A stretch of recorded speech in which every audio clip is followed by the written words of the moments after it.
కోనసీమ జిల్లా ఈ యొక్క ఇరుసుమండ ఘటనలో అలాగే బ్లోఅవుట్ ఘటనపై ఇప్పటికే అధికారులు అలాగే ప్రజాప్రతినిధులు ఒక స్పష్టత అయితే రావడం జరిగింది. ఇది ప్రస్తుతం ఇక్కడ ఇంకా అగ్నిశీలలు మండుతున్న నేపథ్యంలోనే అది ఎటువంటి ప్రమాదం లేదు, ఇంకా ఇది వారం రోజుల వరకు ఉండే అవకాశం ఉందని కూడా ఇప్పటికే చెప్పుకొస్తున్నారు. ప్రస్తుతం నిన్నటి నుంచి కూడా ఈ ఘటన జరిగిన ప్రాంతంలో అమలాపురం ఎంపీ హరీష్ మాధురి యొక్క ప్రాంతంలో ఎప్పటికప్పుడు అధికారులతో ఇక్కడ ఉన్నటువంటి సిబ్బందితో కూడా కోఆర్డినేట్ చేస్తున్నటువంటి పరిస్థితి ఉంది. ప్రస్తుతం ఈ మంటలు ఇప్పుడు రగులుతున్న ఎటువంటి ప్రమాదం ఉంది, అసలు ఇది వారం రోజుల వరకు ఎటువంటి పరిస్థితులు ఉంటాయి మరి తెలుసుకునే ప్రయత్నం చేద్దాం. సార్ చెప్పండి, నిన్న నుంచి ఇక్కడ ఉన్నారు, ఇప్పటికే కలెక్టర్ గారు కూడా చెప్పారు ఎటువంటి ప్రమాదం లేదని చెప్పి వస్తున్నారు. ఇప్పుడు ఈ ఘటన ఏ విధంగా అదుపులోకి వచ్చింది అనుకుంటున్నారు? నిన్నటికి ఇప్పటికి ఎటువంటి వ్యత్యాసం ఉంది?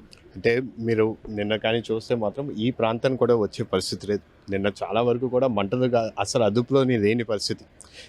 ఓఎన్జీసీ యాజమాన్యం అయినా సరే, వాళ్ళు ఎమర్జెన్సీ రెస్పాన్స్ అయినా సరే, క్రైసిస్ టీమ్ అయినా సరే, వాళ్ళు కూడా దరిదాపు కూడా వచ్చిన పరిస్థితి లేదు. కానీ నిన్నటి నుంచి చాలా వరకు మన ప్రయత్నాలు ఏంటంటే ఈ మంటల్ని అదుపులోకి తీసుకురావాలి. చాలా వరకు ఈ రోజు పొద్దున్న నుంచి కూడా అదుపులోకి తీసుకురావడం కూడా జరిగింది.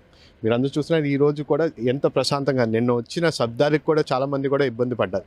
కానీ ఇప్పుడు చూస్తే మాత్రం చాలా ప్రశాంతంగా ఉంది. మేము కూడా అనుకోవడం ఏంటంటే ఇది చాలా వరకు కంట్రోల్లోకి వచ్చింది. దీనివల్ల మేము ప్రజలందరూ కూడా ఒకే మార్గం తీసుకెళ్ళాం. ఎందుకంటే ముందుగా మేము 1 కిలోమీటర్ రేడియస్ వరకు కూడా మేము దీన్ని మొత్తం సీల్ ఆఫ్ చేయడం జరిగింది. కానీ ఇప్పుడు దాన్ని సుమారు 200 మీటర్కి కూడా తగ్గించడం జరిగింది. 200 మీటరే కాదు, చుట్టుపక్కల ఉన్న ప్రతి ఒక్క ఊళ్ళో కూడా కరెంటు కూడా ఇవ్వడం కూడా జరిగింది.